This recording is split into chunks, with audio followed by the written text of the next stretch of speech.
भारत विश्व की प्राचीनतम संस्कृतियों में से एक। यहाँ की अनुकूल एवं समृद्ध भौगोलिक परिस्थिति मानव प्रकृति द्वारा दिया गया अनूठा वरदान। इसी निसर्ग संपदा के वरदान से कृषि संस्कृति जन्मी, फली और फूली। परस्पर अवलंबन और संयुक्त परिवार व्यवस्था कृषि संस्कृति की ही देन है। बुजुर्गों के अनुभव और ज्ञान को विशेष महत्व प्राप्त था, जिसके कारण उनका बड़ा सम्मान किया जाता था। समय के चलते औद्योगिक क्रांति आई और अपने साथ कई बदलाव लाई। औद्योगिक संस्कृति ने कृषि संस्कृति को पीछे छोड़ दिया।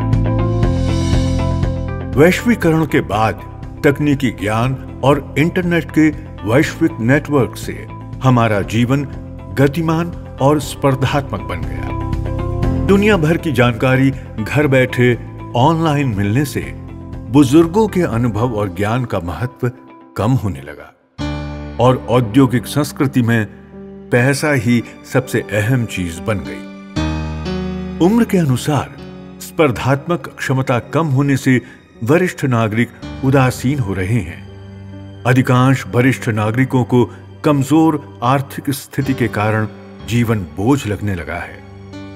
इन बदलावों से हमारे जीवन में क्या परिवर्तन आया है, क्या है आज की वस्तु स्थिति, आइए इसे एक एनालॉजी के माध्यम से समझते हैं। अवसर और संसाधनों की कमी होना अपने आप में एक बड़ी समस्या है। व्यवस्था में इसका समाधान न होने की वजह से आज हर व्यक्ति, हर समुदाय अपना मार्ग ढूंढ रहा है, जिसके चलते कई बार कई तरह के आंदोलन किए जाते हैं और फिर उस पर वोट बैंक की राजनीति की जाती है। जाति, धर्म, प्रांत, भाषा, लिंग भेद के कारण भारतीय समाज विखंडित हो रहा है। आज संगठित क्षेत्र में रोजगार केवल 15% के आसपास ही है। लगभग 20% जनसंख्या गरीबी रेखा के नीचे है। लगभग 50% जनसंख्या कृषि आधारित होते हुए भी उसका देश के जीडीपी में योगदान केवल 15% के आसपास है। ये बातें देश की आर्थिक विषमता को दर्शाती है। इस विषमता का सीधा परिणाम ग्रामीण क्षेत्र पर दिखाई दे रहा है। गांव का युवा रोजगार, संसाधन और बुनियादी सुविधाओं से वंचित रह जाता है, जिसके कारण गांव का युवा रोजगार की तलाश में शहरों, महानगरों की राह पकड़ता है, जिससे परिवार पीछे छूट जाते हैं और घर के बुजुर्ग खुद को निर्बल और असहाय समझने लगते हैं। इन सामाजिक विभाजनों से समाज में अस्थिरता बढ़ रही है, जिसके कारण हैप्पीनेस इंडेक्स की सूची में भारत का स्थान 144वें क्रमांक पर आ गया है।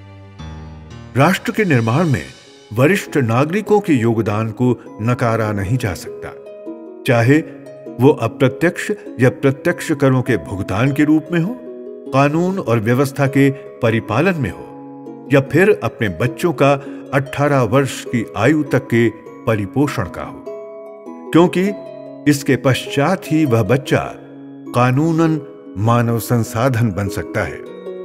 और वैसे भी इनकी जरूरतें क्या है? आत्मसम्मान से जीने के लिए एक व्यवस्था, सेहत के लिए थोड़ा सा अच्छा खाना और आरोग्य व्यवस्था। मौत के डर को समझा जा सकता है, परंतु जीने का डर एक वास्तविकता बन चुकी है। ये एक कड़वा सच है। कहां जन्म लेना है, यह किसी के हाथ में नहीं होता, लेकिन जीवन के अंतिम सत्य, मृत्यु को हम गरिमामय जरूर बना सकते हैं। क्या सिर्फ भारतीयता इसके लिए काफी नहीं है? क्या संविधान के दायरे में इसका कोई उपाय निकाला जा सकता है? हां, ये हो सकता है, जरूर हो सकता है। अर्थ क्रांति प्रस्तुत करता है वरिष्ठ नागरिक राष्ट्रीय संपदा प्रस्ताव। क्या है ये प्रस्ताव? आइए देखते हैं। 60 वर्ष से अधिक उम्र के प्रत्येक भारतीय नागरिक वरिष्ठ नागरिक श्रेणी के पात्र होगा। प्रत्येक वरिष्ठ नागरिक को राष्ट्रीय संपदा का दर्जा प्रदान किया जाए। राष्ट्रीय संपदा का यह दर्जा जाति, धर्म, भाषा, प्रांत, लिंग तथा सामाजिक आर्थिक स्थिति के भेदभाव से मुक्त होगा। प्रत्येक वरिष्ठ नागरिक शासकीय कोष से महंगाई भत्ते से जुड़े हुए 10,000 रुपए प्रति माह मानधन पाने का कानूनन हकदार होगा। संदर्भ सन 2019 प्रति व्यक्ति प्रति वर्ष राष्ट्रीय आय 1,26,000 रुपए।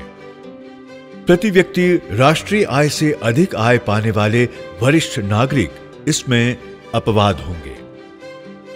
प्रत्येक वरिष्ठ नागरिक सभी सामाजिक सेवाओं तथा व्यवस्थाओं में विशेष श्रेणी के कानूनन हकदार होंगे, जैसे परिवहन, आरोग्य, निजी संरक्षण आदि सेवाएं, पैदल मार्ग, शौचालय, बाग बगीचे, पुस्तकालय, मनोरंजन केंद्र आदि व्यवस्थाएं। विशेष श्रेणी की ये सेवाएं वरिष्ठ नागरिकों की जरूरतों और क्षमताओं को ध्यान में रखते हुए नए या अतिरिक्त रूप में स्थापित की जा सकती हैं। प्रत्येक वरिष्ठ नागरिक की गरिमा और सम्मान सुनिश्चित करने के लिए एट्रोसिटी कानून की तरह विशेष आचार संहिता का निर्धारण किया जाए। इस प्रस्ताव के प्रभावी क्रियान्वयन के लिए केंद्र एवं राज्य सरकार द्वारा कैबिनेट स्तर पर स्वतंत्र वरिष्ठ नागरिक सम्मान मंत्रालय की स्थापना की जाए। प्रत्येक वरिष्ठ नागरिक के जीवन में यह प्रस्ताव खुशहाली लाएगा और उनकी जीवन संध्या को सुनहरी बनाएगा। आज लगभग 14 लाख रेल कर्मचारियों के लिए स्वतंत्र मंत्रालय है। लगभग 15 लाख सेना कर्मियों के लिए स्वतंत्र मंत्रालय है। परंतु वर्तमान भारत के लगभग 14 करोड़ वरिष्ठ नागरिकों की संख्या, जो कि रूस जैसे देश की कुल जनसंख्या के बराबर है, उनके लिए कोई स्वतंत्र मंत्रालय नहीं है।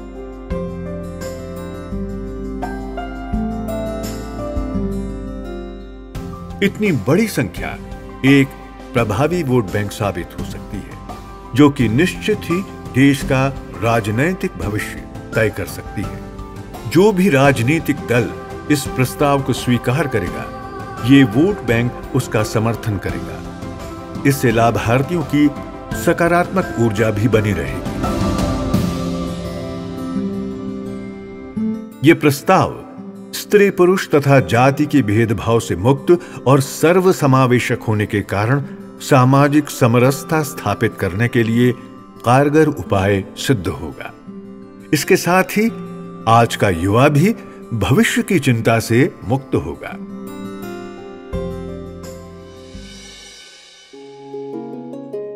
सन 2019-20 के आंकड़ों के अनुसार भारत का सकल घरेलू उत्पाद यानी जीडीपी लगभग 200 लाख करोड़ रुपए था। पर्याप्त आय पाने वाले वरिष्ठ नागरिकों को छोड़कर लगभग 11 करोड़ लाभार्थियों को प्रति व्यक्ति प्रति माह 10,000 रुपए मानदेय का प्रावधान करना होगा, जो कि जीडीपी का लगभग 7% ही होगा।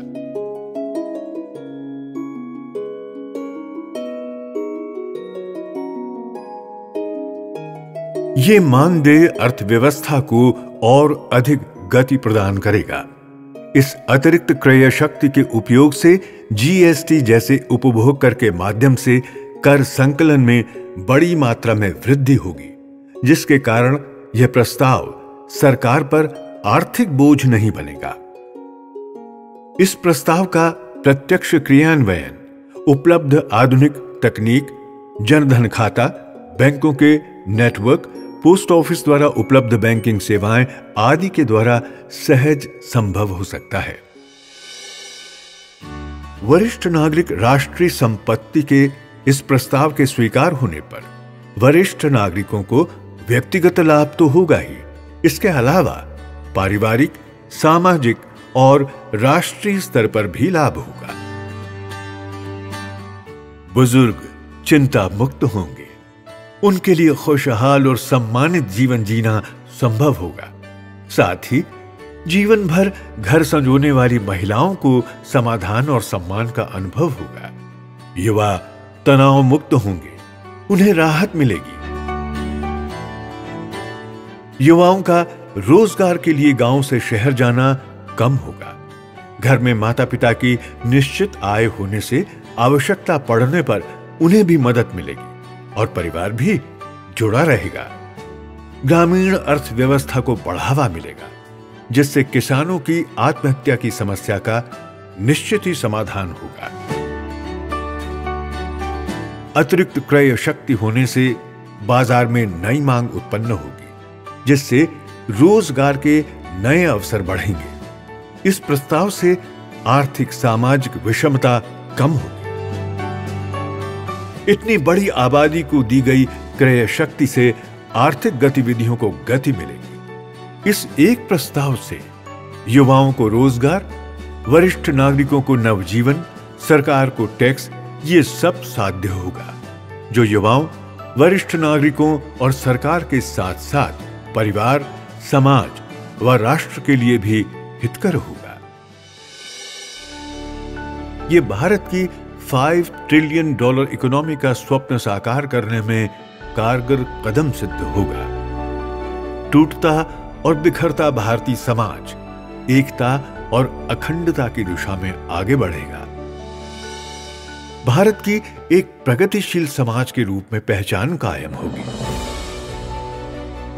हर भारतीय की जीवन संध्या सुनहरी और गरिमापूर्ण होगी, जो भारत का मानव धर्म की दिशा में एक बड़ा कदम होगा। और ऐसा शक्तिशाली भारत ही विश्व स्तर पर वसुधैव कुटुंबकम की दिशा में सामर्थ्यपूर्ण नेतृत्व कर सकेगा।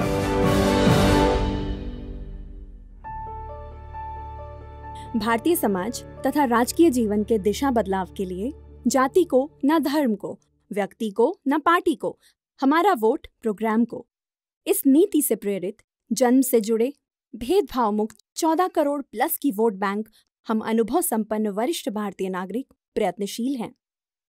इस प्रयास में सभी भारतीयों का तन, मन, धन, अधिकतम मर्यादा ₹500 तथा प्रस्ताव की परिपूर्णता की दृष्टि से उपयुक्त सुझाव का हृदय से स्वागत है। अर्थ क्रांति जीवन गौरव अभियान।